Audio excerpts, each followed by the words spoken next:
મંચસ્થ આજ વિસ્તારના સામાજિક આગેવાન એવા ફુલસિંહભાઈ, સુરેશભાઈ અને આગલી ઓરડમાં બેઠા છે એવા doctor દયારામભાઈ, doctor Prafulbhai, doctor Rajbhai, પૂર્વ નર્મદા જિલ્લા કારોબારી અધ્યક્ષ એવા બહાદુરભાઈ, ભરૂચ જિલ્લા સિંચાઈ સમિતિના ચેરમેન એવા પરેશભાઈ, સાથે સાથે ગિરધરભાઈ, સ્નેહલભાઈ, દેવેન્દ્રભાઈ, જગદીશભાઈ, તમામ મંચસ્થ આગલી હરોળમાં બેઠેલા સરપંચશ્રીઓ, તાલુકા સભ્ય, પૂર્વ સભ્ય અને આજુબાજુ ગામમાંથી પધારેલા વડીલો, યુવાનો અને માતા બહેનો, સૌને મારા ઉલ ગુલામ, આપકી જય, સ્વકર્તા પિતૃ કી જય, જય જોહાર, જય પ્રકૃતિ, જય ભારત, જય ભીલ પ્રદેશ। સૌથી પહેલા તો આજે તમામ પક્ષ પાર્ટી ભૂલીને, તમામ સંગઠન ભૂલીને જ્યારે સમાજની વાત હતી અને સમાજના મંચ પર બધા જ પક્ષ પાર્ટીને ઘરે મૂકીને, નેવે મૂકીને આજે જ્યારે બધા સમાજના આગેવાનો એક મંચ પર આવ્યા છે, એ જ મિસાલ, એ સંદેશો આપવા માંગીએ છીએ કે જ્યારે પણ અમારા સમાજ અને અમારી માતા બહેનો સાથે અન્યાય થશે તે દિવસે અમે પક્ષ પાર્ટી, સંગઠન અને ધર્મ સંપ્રદાયને સાઈડ પર મૂકીશું અને અમારા સમાજ સાથે ઉભા રહીશું। એ સંદેશા સાથે બધા ઉપસ્થિત થયા છે, એમના માટે જોરદાર તાળીઓ પાડી લઈએ। સાથીઓ, કહેવાય છે ઇતિહાસમાં કે 60 લાખ વર્ષ પહેલા આ પૃથ્વી પર માનવ સભ્યતાની અસ્તિત્વ થયું હશે એવી માનવામાં આવે છે। 50 વર્ષ પહેલા માનવીનો શારીરિક અને માનસિક વિકાસ આ ધરતી પર થયો હોય એવું માનવામાં આવે છે। આશરે 10,000 વર્ષ પહેલાથી ખેતીની સંશોધન થયું, શોધ થઈ અને જ્યારથી ખેતીની શોધ થઈ ત્યારે આદિવાસી સમાજે ખેતીની જમીન, એ જમીનનો માત્ર પોતાના નિર્વાહ માટે ઉપયોગ કર્યો છે। ક્યારે આદિવાસીએ પ્રકૃતિ સાથે કે ખેતીની જમીન સાથે પોતાના હિતો સ્થાપિત નથી કર્યા, પોતાના સ્વાર્થ માટે સમાજના હિતોને ક્યારે અવગણના નથી કરી।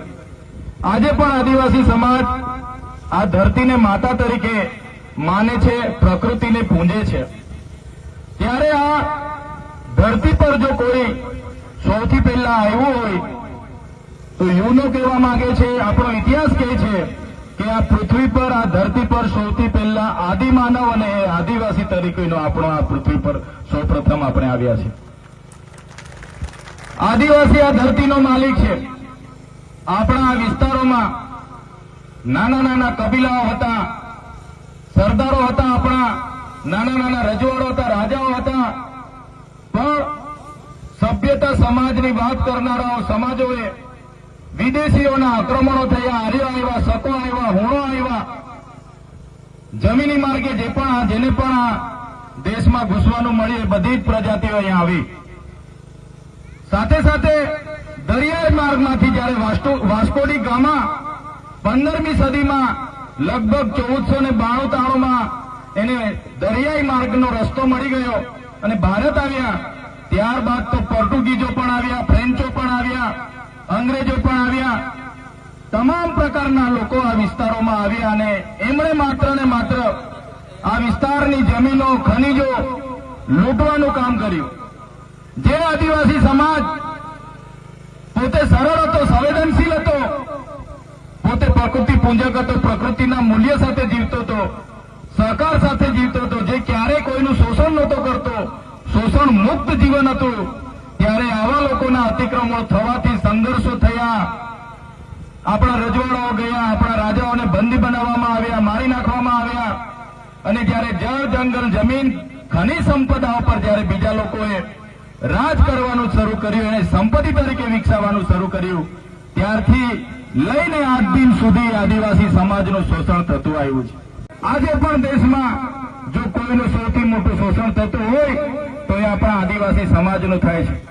દેશ આઝાદ થઈ ગયો પણ આજે પણ આદિવાસી સમાજ ગુલામીનું મહેસૂસ કરી રહ્યો છે।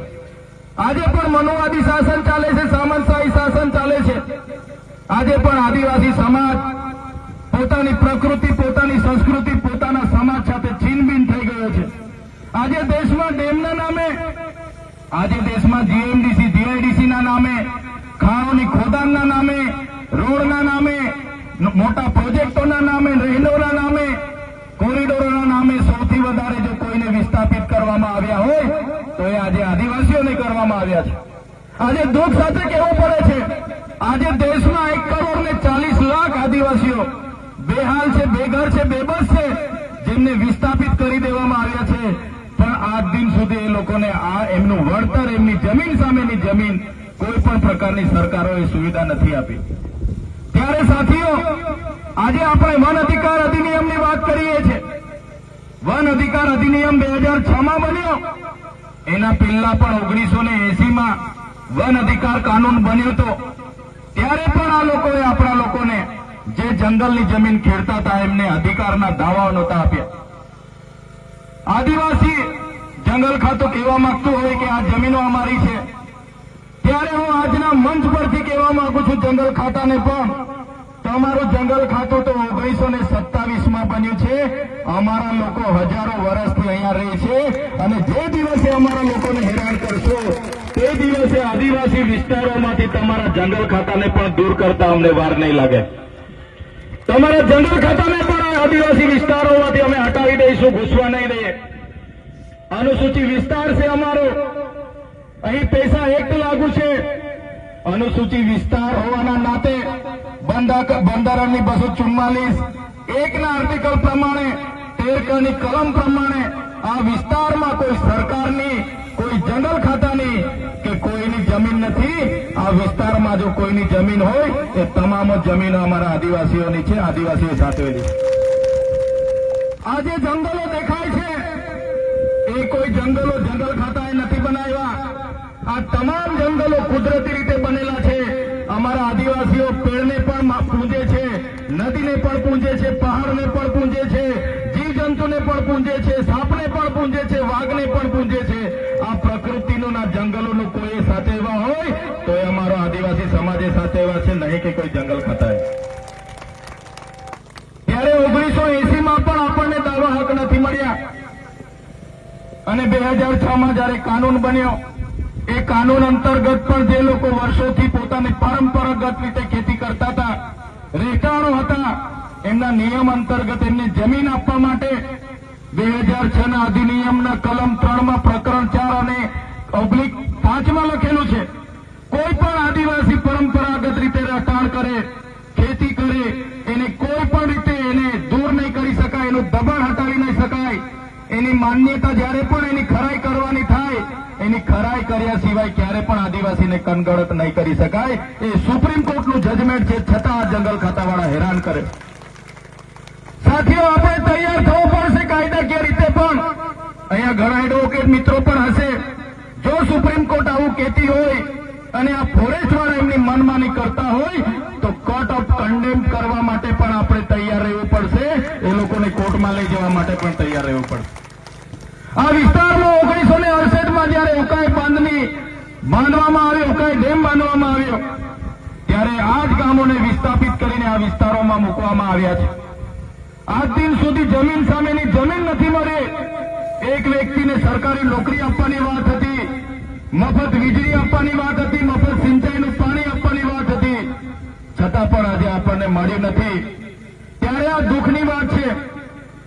ઉકાઈ ડેમ હોય, કાકરાપાળ હોય, નર્મદા ડેમ હોય કે કડાણા ડેમ હોય કે કરજણ ડેમ હોય, જે પણ મોટા મોટા પ્રોજેક્ટો આવે છે એમાં આદિવાસીઓ પોતાનું ખૂબ મોટું યોગદાન આપ્યું છે. છતાં આજે દેશમાં 80% આદિવાસી ગરીબી રેખાની નીચે જીવે છે. કહેવાય છે કે ખનિજ સંપદા પૂરા દેશમાં 85% આદિવાસી વિસ્તારોમાં છે. આદિવાસી વિસ્તારોમાં આટલું મોટા પ્રમાણમાં ખનિજો હોવા છતાં આ પરિસ્થિતિ આપણી પેદા થઈ છે.